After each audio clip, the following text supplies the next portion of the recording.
प्रधानमंत्री पंडित नेहरू जी ने मुख्यमंत्रियों को एक चिट्ठी लिखी थी। उस चिट्ठी में उन्होंने लिखा था, नेहरू जी लिखते हैं, अगर संविधान हमारे, आगे नेहरू जी लिखते हैं, अगर संविधान हमारे रास्ते के बीच में आ जाए, ये नेहरू जी लिख रहे हैं, अगर संविधान हमारे रास्ते के बीच में आ जाए, आगे नेहरू जी कह रहे हैं, तो हर हाल में संविधान में परिवर्तन करना चाहिए। ये नेहरू जी ने मुख्यमंत्रियों को चिट्ठी लिखी। तीसरे कार्यकाल के पहले शीतकालीन सत्र में पीएम मोदी ने भाषण दिया। अपने इस भाषण में पीएम ने संविधान पर कई बातें कही। उन्होंने इस दौरान कांग्रेस और जवाहरलाल नेहरू को भी आड़े हाथों लिया। पीएम ने उनके द्वारा किए गए संविधान संशोधनों पर भी बात की। उन्होंने कहा कि जी हाँ, हमने भी संविधान संशोधन किए हैं, लेकिन देश के लिए, देश के बदलाव के लिए। कांग्रेस के लिए सत्ता सुख और सत्ता भूख यही एकमात्र इतिहास है। कांग्रेस का वर्तमान है, हमने भी संविधान संशोधन किए हैं, लेकिन देश की एकता के लिए, देश की अखंडता के लिए, देश के उज्जवल भविष्य के लिए और संविधान की भावना के प्रति पूर्ण समर्पण के साथ किए हैं। उन्होंने फिर से दोहराते हुए कहा, हमने संविधान संशोधन किया, लेकिन ये देश की एकता और महिलाओं व ओबीसी को सशक्त बनाने के लिए किया। उन्होंने कहा कि हम अपने संविधान संशोधनों को स्वीकार करते हैं। ये संशोधन सत्ता पर हमारी पकड़ बढ़ाने के लिए नहीं किए गए। लेकिन विपक्ष ने पीएम मोदी के भाषण की आलोचना की और कहा कि पीएम ने जरूरी मुद्दों पर एक भी शब्द नहीं कहा। सपा सांसद इकरा हसन ने भी पीएम मोदी के भाषण को लेकर मीडिया से बात करते हुए कहा कि ये बेहद अफसोसजनक भाषण रहा। बहुत अफसोस है कि संविधान दिवस पर बोले और संभल पर कुछ नहीं बोला। जो कानून व्यवस्था उत्तर प्रदेश में चल रही है, जिस तरीके से उल्लंघन हो रहा है, माइनॉरिटीज के अधिकार पे कुछ नहीं बोला और मणिपुर पे उन्होंने कुछ नहीं बोला। तो जो हमारे जनता के, उन्होंने वी द पीपल कहा, लेकिन हम भारत के लोग और भारत के लोगों की जो समस्याएं हैं उनको कहीं भी एड्रेस। इससे पहले वायनाड की सांसद और कांग्रेस की नेता प्रियंका गांधी ने भी पीएम के भाषण को मैथ्स की क्लास जैसा बोरिंग बताया। प्रधानमंत्री जी ने एक नई चीज नहीं बोली, बोर कर दिया पूरी तरह से। मुझे बहुत दशकों बाद ये एहसास हुआ कि मैं वो जो स्कूल में जो मैथ का डबल पीरियड होता था ना, कि मैं उसमें बैठी हूँ और उसमें वो नड्डा जी भी ऐसे हाथ मल रहे थे। फिर मोदी जी ने उनकी तरफ देखा तो अचानक वो ऐसे लगने, एक्टिंग करने लग गए कि मैं सुन रहा हूँ। अमित शाह जी यूं यूं अपना सर छू रहे थे। पीयूष गोयल जी भी पीछे ऐसे लग रहे थे कि सोने वाले हैं। तो मेरे लिए तो एक नया एहसास था। मैंने सोचा था प्रधानमंत्री जी कुछ नया बोलेंगे, कुछ अच्छा बोलेंगे। उनके खोखले 11 संकल्प, अगर भ्रष्टाचार के प्रति जीरो टॉलरेंस है तो अडानी पे बहस तो करो। साथ ही इस पूरे मामले पर दूसरे नेताओं ने भी अपनी राय रखी। Secular, you see his entire speech is just a blame game. ऐसा स्पीच प्राइम मिनिस्टर को नहीं शोभा देता है। It is a speech of a शाखा प्रमुख, corporator level. He is just, वो गरिमा नहीं रही है प्राइम मिनिस्टर। जो पोजीशन होती है, सबसे पावरफुल पोजीशन होती है, नहीं रही। And not even once I am shocked has he used the word secular. He is just playing a blame game. और जो कांग्रेस ने नींव संविधान की रखी थी, उसी के बदौलत आज ही प्रधानमंत्री बने हैं, वो नहीं भूलना चाहिए। बहुत लंबा भाषण था और आपसे बेहतर कौन जानता होगा जुमले से किसको जाना जाता था।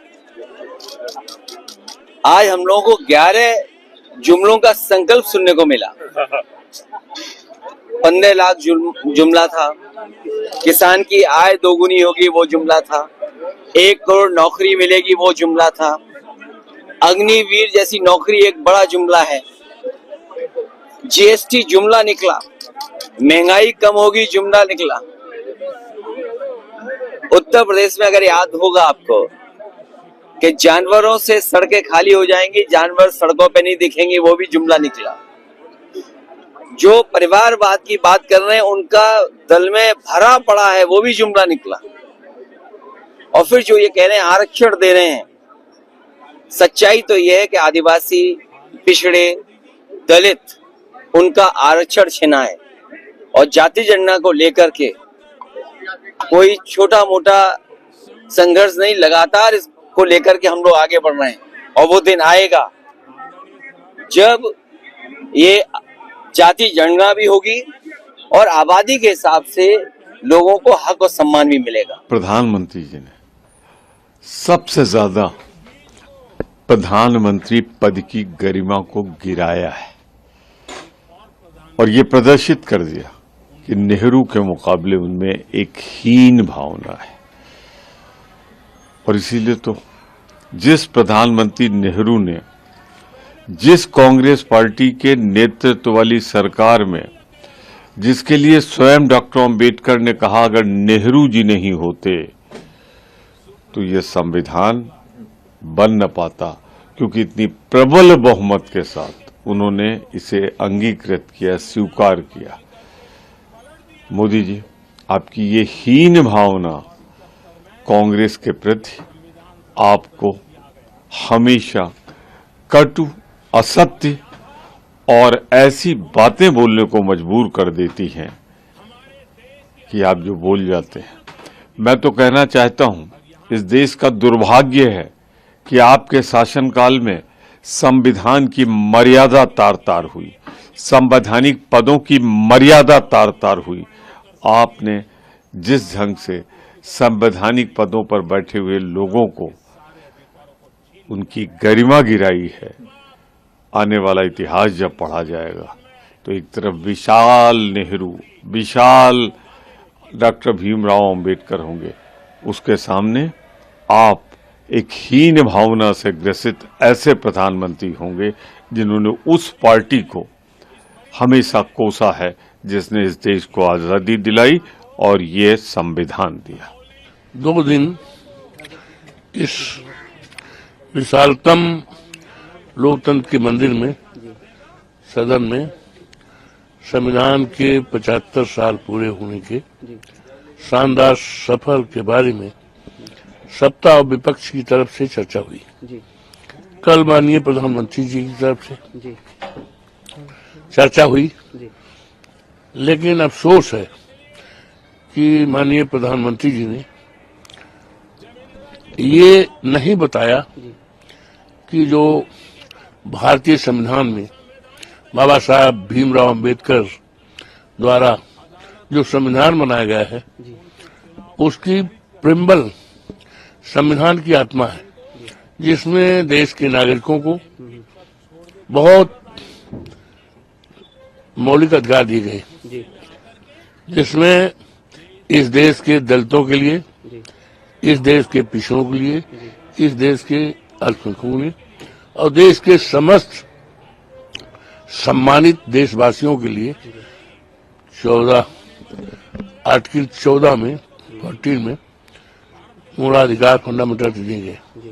लेकिन आज 75 साल संविधान के शानदार वर्ष बीते, लेकिन अफसोस के साथ कहना पड़ रहा है कि आज भी जो बाबा साहब भीमराव अंबेडकर ने दलितों के लिए, पिछड़ों के लिए, गरीबों के लिए और समाज के तमाम लोगों के लिए संविधान में व्यवस्था किया गया है, वो पूरा नहीं। कहीं भी आरक्षण में, सरकारी नौकरियों में पूरा नहीं। उसकी तरफ से जब प्रधानमंत्री जी का बोल रहे थे, उनको आश्वासन देना चाहिए था और उनको बताना चाहिए था कि अब तक कितना आरक्षण हुआ, कितना नहीं, हम इसमें क्या करेंगे।